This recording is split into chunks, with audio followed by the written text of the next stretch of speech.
Hello guys, my self Satyendra Kumar. आज हमने पढ़ने जाएंगे बीएससी फोर्थ सेमेस्टर के अंदर जो पूछा जाता है टॉपिक हमारा पार्शियल डिफरेंशियल इक्वेशन का लेक्चर नंबर 3। इसे प्रीवियस वीडियोस में हमने डिस्कशन किया था लेक्चर नंबर 1 के अंदर order and degree of partial differential equation. फिर उसके साथ साथ ही हमने उसमें पढ़ा था पार्शियल डिफरेंशियल इक्वेशन किसको कहते हैं। सेकंड वीडियो लेक्चर में हमने डिस्कशन किया था semi linear partial differential equation, मतलब classification of partial differential equation, जिसका पहला पॉइंट था सेमी लीनियर, फिर लीनियर, फिर क्वासी लीनियर और नॉन लीनियर।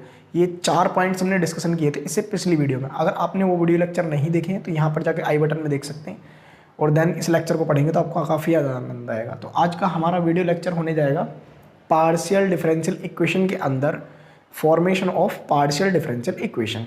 कि हमारे पास कुछ फंक्शंस दिए होंगे, उन फंक्शन को हमको डिफरेंशिएट करके पार्शियल डिफरेंशियल इक्वेशन को जनरेट करना होगा। किस प्रकार की इक्वेशन होंगी देखेंगे इधर। पहला हमारे पास हेडिंग आता है फॉर्मेशन ऑफ, जैसे नीचे लिख देते हैं हम, formation of partial differential equation. और ये जो भी हमारे पास मेथड होता है formation of partial differential equation, इसके अंदर हम क्या करते हैं, एलिमिनेट करते हैं। जो हमने 12th क्लास में भी पढ़ा था, जो हमारे पास कॉन्स्टेंट्स होते हैं उन कॉन्स्टेंट को एलिमिनेट करके हम इस डिफरेंशियल इक्वेशन का फॉर्मेशन करते थे। जनरली हम ऑर्डिनरी डिफरेंशियल इक्वेशन की बात करते थे। जितने हमको कांस्टेंट मिलते थे हम उतने टाइम उसको डेरिवेट करते थे। अब सेम टाइम सेम रूल यहीं पे लगेगा। यहाँ पर हमारे पास एक से ज़्यादा इंडिपेंडेंट वेरिएबल होंगे और एक से ज़्यादा इंडिपेंडेंट वेरिएबल के लिए हमारे पास कांस्टेंट भी काफ़ी सारे दे रखे होंगे। उन कांस्टेंट को एलिमिनेट करके हमको पार्शियल डिफरेंशियल इक्वेशन का फॉर्मेशन करके लेके आना। देखेंगे एक एग्जाम्पल, जैसे मैं एग्जाम्पल की हेल्प से इसकी थ्योरी एक्सप्लेन करना चाहूँगा। एग्जाम्पल हमारे पास दिया है z is equal to a x plus b y. मैंने आपको कल भी बताया था हम मोस्टली पार्शियल डिफरेंशियल इक्वेशन के अंदर डिपेंडेंट वेरिएबल जो लेकर चलेंगे वो z होगा। इंडिपेंडेंट वेरिएबल हमारे पास एक्स वाई हो सकते हैं, एक्स वाई एंड टी भी हो सकता है, ठीक है। तो इसमें कितने आर्बिट्ररी कांस्टेंट है, वो a एंड b है। फिर हमको इसको फॉर्मेशन करके पार्शियल डिफरेंशियल इक्वेशन बनाना है, तो हम इसको इक्वेशन नंबर 1 कंसीडर कर लेंगे और डिफरेंशिएट किएंगे। Differentiation partially with respect to x, तो हमको मिलेगा del z over del x is equal to a और प्लस इसका हो जाएगा 0। ध्यान से सुनना, जब हम पार्शियल डिफरेंशिएशन करते हैं हम जिसका डिफरेंशिएशन कर रहे होते हैं ओनली उसी का डिफरेंशिएशन करते हैं, बाकी सब टर्म हमारे पास 0 होती है। And del z over del x हमको फाइनली यहाँ से मिला ए। एंड अगर del z over del y हम फाइंड करना चाहें तो हमको प्राप्त होगा बी। तो del z over del x हमको ए मिल गया है और del z over del x y हमारे पास बी प्राप्त हो गया। तो हमारे पास दोनों ही कांस्टेंट की वैल्यूज आ चुकी हैं in terms of partial derivatives. तो इन पार्शियल डेरिवेटिव्स को उठा के हम इक्वेशन नंबर 1 में पुट कर देते हैं। तो फ्रॉम इक्वेशन 1, तो हमारे नाम पास इक्वेशन नंबर 1 जो आ जाएगी, वहाँ से हमको मिलेगा z is equal to a की वैल्यू हमारे पास कितना है, del z over del x, और इनटू में कितना दिया हुआ है x, प्लस b का वैल्यू हमारे पास आया del z over del y, into में है y।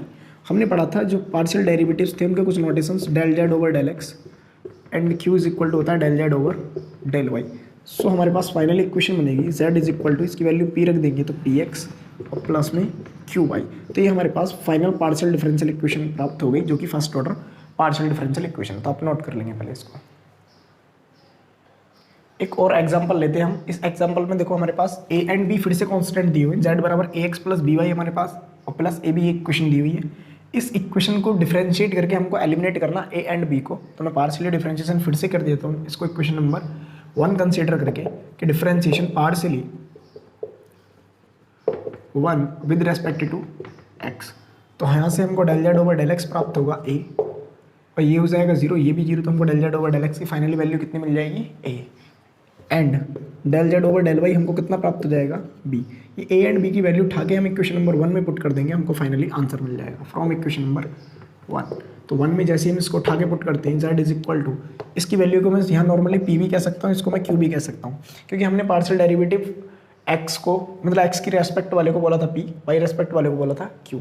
तो हम यहाँ पर इसकी वैल्यू सीधे सीधा क्या रख देंगे, a की जगह px और प्लस क्यू वाई, और ये हो गया हमारे पास p प्लस में पी क्यू, ए बी का मल्टीपल मतलब पी क्यू। तो ये हमारे पास रिक्वायर्ड पार्शियल डिफरेंशियल इक्वेशन प्राप्त हो गई। तो एक अच्छी सी प्रॉब्लम लेते हैं हम, तब तक इसके लिए नोट कीजिएगा। अब हमारे पास एक और फंक्शन दिया हुआ है जिसमें बोला जा रहा है मैंने यहाँ हाइड कर रखा है, ए एंड पी अपने पास दो आर्बिट्रेरी कांस्टेंट है, वो इसके साथ लिखे हुए होते हैं। फिर हमसे बोला जा रहा है इस इक्वेशन को डिफरेंशिएट करके पार्शियल डिफरेंशियल इक्वेशन ज्ञात कीजिए। फिर देखो यहाँ पे करना क्या होता है, एक बात आपको विशेष ध्यान रखना है, हम जब इसको डिफरेंशिएट कर रहे होंगे मोस्टली जब भी ट्रांसीडेंटल फंक्शन हमारे पास होंगे मतलब साइन कोस टेन, तो हम उसको मोस्टली 2 टाइम डिफरेंशिएट करते हैं पार्सली, जिससे वो अपने पास एलिमिनेट हो जाता है, क्योंकि साइन का डिफरेंशिएट 2 टाइम करोगे तो वही आ जाता है। साइकिल होती है 2 टाइम की इनकी ट्रिगोनोमेट्रिक फंक्शन में, साइन की सिर्फ साइन और कोस के लिए। तो साइन का डिफरेंशिएट 1 टाइम में कितना आता है, कोस एक्स, कोस का अगेन करेंगे तो हमको साइन एक्स मिल जाएगा। तो हमारे पास इजीली सेपरेट हो जाते हैं पी एंड ए कॉन्स्टेंट। तो देखेंगे क्या करना होगा हमको, सॉल्यूशन मैं इस क्वेश्चन नंबर 1 कंसीडर किए ले रहा हूँ और डिफरेंशिएट किया देता हूँ इसको partially with respect to x. तो हमको del z over del x प्राप्त होगा, a e power p t sine p x का डिफरेंशिएशन हो जाएगा कॉस पी एक्स इंटू में पी। अगेन किए देता हूँ मैं इसको, तो del two z over del x two मिलेगा माइनस का a p square e power p t, और यहाँ से कितना हो गया sine p x, equation number 2। तो यहाँ से देखेंगे हम दोबारा से हमको लौट के यही फंक्शन मिल गया। एंड अब दूसरा आर्बिट्ररी फंक्शन हमारे पास क्या है, सॉरी कांस्टेंट, वह है टी, कांस्टेंट नहीं वेरिएबल टी। तो z यहाँ पर कुछ इस प्रकार बिहेव कर रहा है कि z is the function of x and t। यदि z x और t का फंक्शन है तो दोनों के रेस्पेक्ट में डिफरेंशिएट करना होगा। तो हम del z over del t निकालते हैं, ये बनेगा a p e power p t sine p x as it is.